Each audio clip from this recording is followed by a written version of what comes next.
Do you want to have a better relationship, a better Christian relationship in 2026? Avoiding obvious mistakes that you shouldn't make. Come.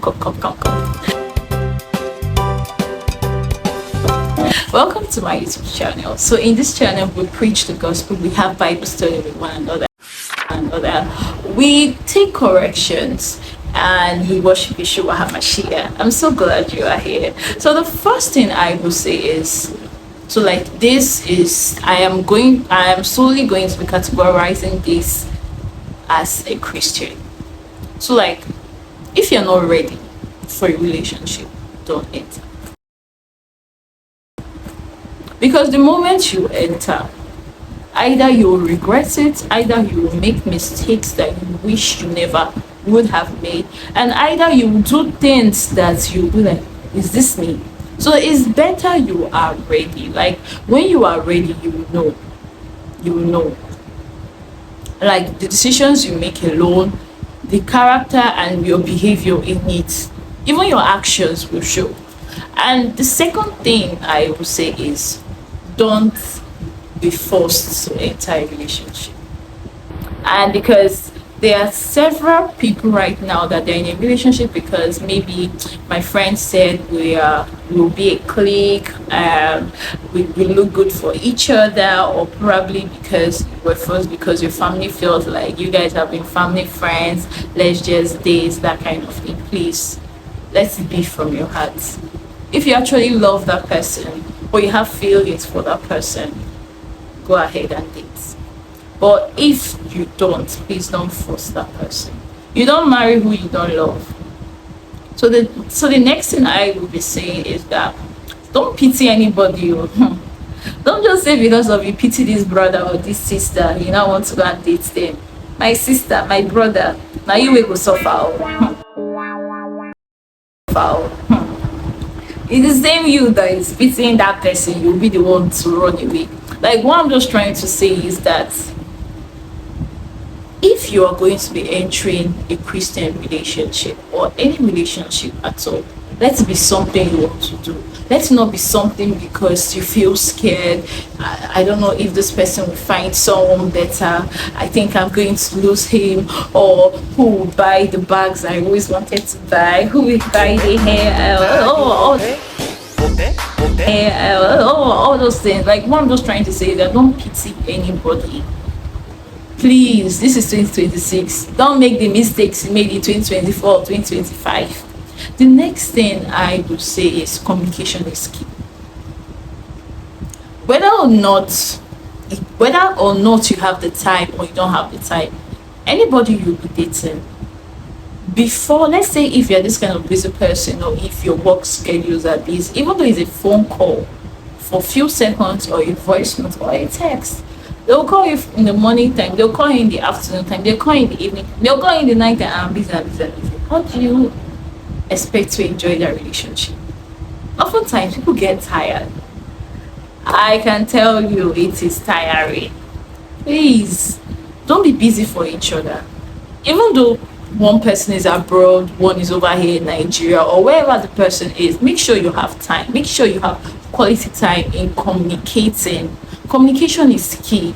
In communication, you talk about yours, the things you want to talk about, areas you want to get better in, things that you know that this is something we should not do. Like these are basic things.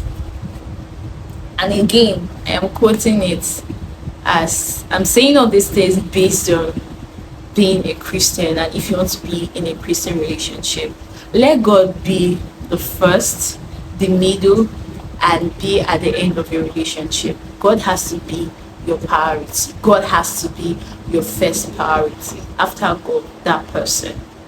Let God be in charge. Let what you are doing. When I mean let God be in charge, let everything about that relationship please God. So that this will dive me into any person that you are dating. If you're a Christian, should be a Christian. The Bible says that we should not be unevenly yoked. Now, some other people have their own reasons whatever they want to do. But like, if truly you want to please God, that person has to be a Christian. Then the next thing I will be going to is that set boundaries. In a Christian relationship, I quote, in a Christian relationship, avoid certain sexual activities to avoid sinning. Probably at first it wasn't really any your intention was not to do it this way, my dear. If you kiss in a relationship, if you kiss in a Christian relationship, if you touch or cuddle in a Christian relationship, you will go where you no one go. You will just see yourself in that room, just like, when, what happened? There are some things you should avoid.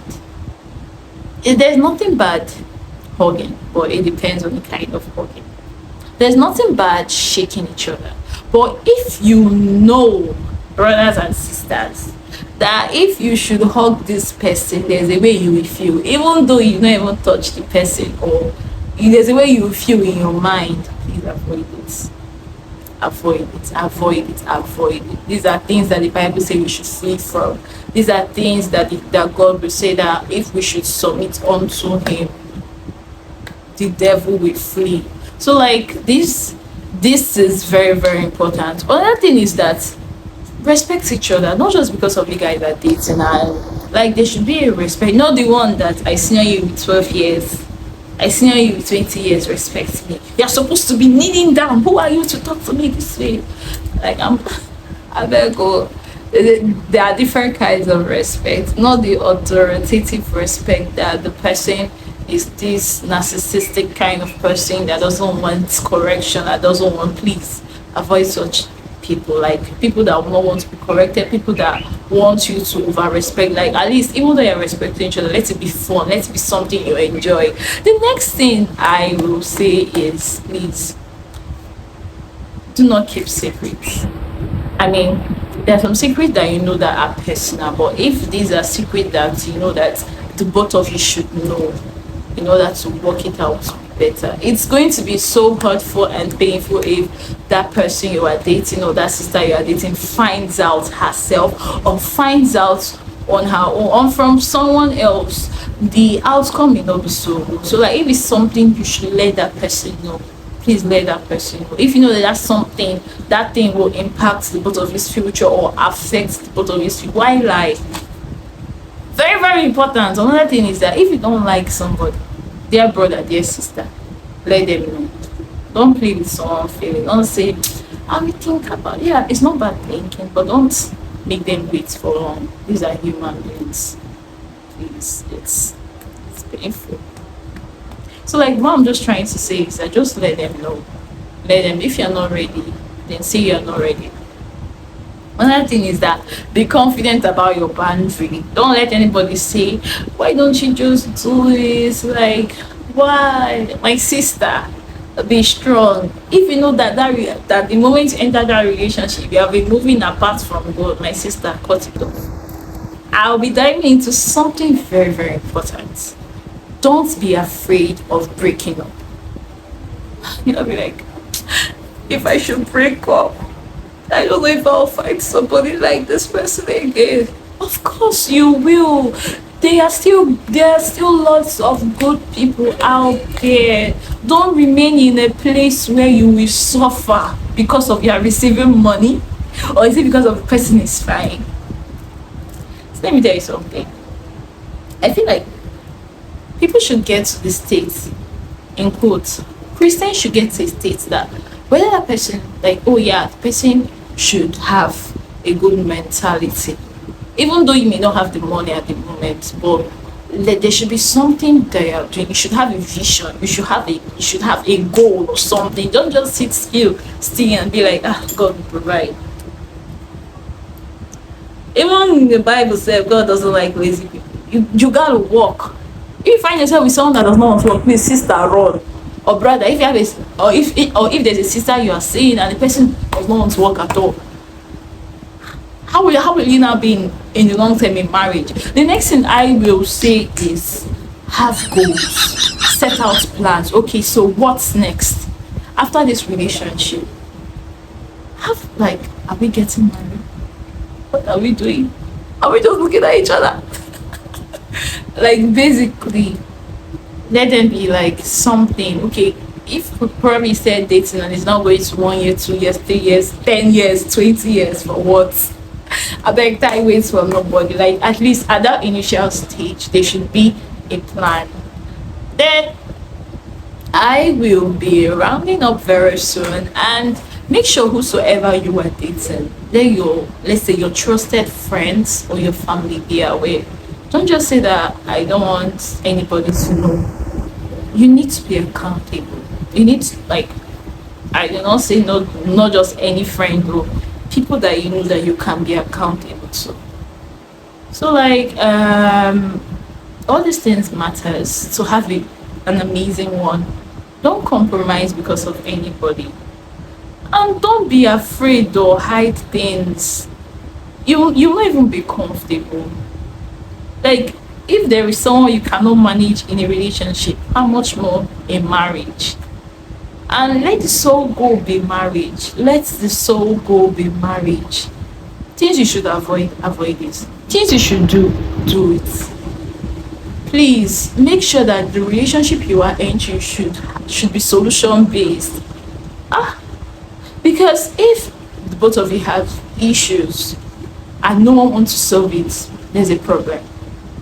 Even though you're the type that if you're angry and you don't want to talk, yeah, you can hear yourself, but make sure you sort things out together, rub minds together. I really hope you were blessed. I know it's a long one, but don't forget to like, don't forget to ping ping surprise. Don't forget to share. I really hope I answered most of your questions. So right here you see different ways on how to be productive in 2026. Don't forget to like, and don't forget to watch it. Bye.